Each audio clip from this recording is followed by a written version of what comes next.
Welcome everyone, Rowdy's here. Let's take a look at some teams and the scoring for the new world event, Blockade. If you buy 4 tiers, you will have enough to get the first Medal of Balance, which is 160% spell damage for all troops in the current event. If you buy the first 3 tiers, you will have 2 badges, which comes up to 80%. The other 2 I've got niche medals. You can use season medals. You'll be just fine. If you have King Avalorn or Urska, I can't pronounce it, you won't need a Medal of Anu, and I will show you why. I'm just about all the way through my sigils. I bought the first 4 levels. One thing about the scoring before I show you the teams is the legendary and epic and ultra rare make absolutely no difference on the points. The only difference is the Kurandara fight. So basically whatever's on the screen, if it's not a Kurandara fight, that's the one that will give you the most points. Every time you go up a level by defeating one, you get 25% more of the Tauros hides. Now, there's a caveat to that. Once you've reached over level 220, and this is coming from the nice people on the Gems of War forums, you'll actually get more Tauros hides equal-wise than you will the Kurandara fight once any of these are over 220. So, let's take a look at my team. Did you expect anything different from me? I hope not. I've got life and death here. And we all know what that does. Steals life from the last 2 enemies, death marks them, blesses myself. I am using Archer class. It's already leveled up, but this way you do at least get the bonus for 3 unique of troops and whatnot. And let me see. I have 2 Arachnian Weavers, which does web all allies and explodes gems. And King Avalorn here does damage to all troops, and if somebody dies, he would replace it with a Forest of Thorns troop, and he's basically here just for the 50% start to all elves. And let's take a quick look at a level 160 fight real quick. I believe these are high enough level now that I can't kill them with 1 cast of Arachnian Weaver.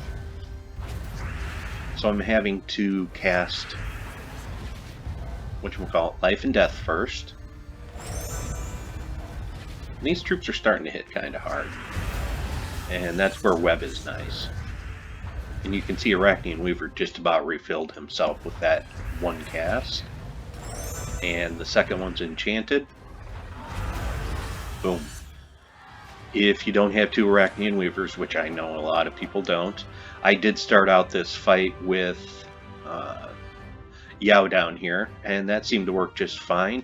If you don't have life and death, I would suggest probably Black Manacles. That way you got a chance of, you'll have some damage to all troops, and you also have a chance for Devour.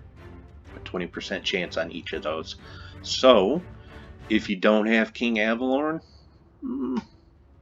you're going to have to do a little makeshift there. If you don't have 2 of those, you can throw Yao in there, you'll be just fine. You can probably put King Mikhail down there. He doesn't necessarily fit, but he is at least a troop that hits all enemies. Now let's look at a couple other teams that are just a little bit lower in class that might be for newer players or mid-level players. And these can all be adjusted basically based upon what you have in your inventory. This is an all Urska team. I'm going with Sentinel because that's the class for that, so you would get a bonus, 3 unique Urska troops. King Mikhail, as I mentioned before, does damage to all enemies, does 9 more if he's enraged, and explodes a road, which does give you some mana gen. Pandaska Guard explodes 2 gems and damage to the first and last enemies. And then Urskula, which I was trying to pronounce earlier, gives all Urskas a 50% start with mana and does scatter damage boosted by enraged allies. And that's on an 8-time boost. So if you want to go with an Urska team, something like that would work just fine. If you have life and death, you can throw that in there as well. And then this is kind of like a beginner team. I'm not over fond of it, but beginners don't usually get too far in events. So I've got the Silver Maiden up front. She does have 40% skull reduction, and Cleansing Barriers herself destroys a row. You get a little mana out of that, and gains 41 life and armor, boosted by Yellow Gems Destroyed. EOE, we all know what that is for. You could throw Black Manacles in there, you could throw a Jar of Eyes in there, whatever you want. I have Frostfire King, which is not that hard to get from Chaos Shards. Does splash damage to 2 random enemies, burns one group, freezes the other. And then King Mikhail, who we already saw, does damage to all enemies. This team should get you a little ways. And the class is pretty much, you can use whatever class you want with this, or whatever banner you feel comfortable with. And that's what I have. Pardon me. And if this helped you out, throw me a like. And I do thank you for watching. And everybody have a great world event. Bye-bye.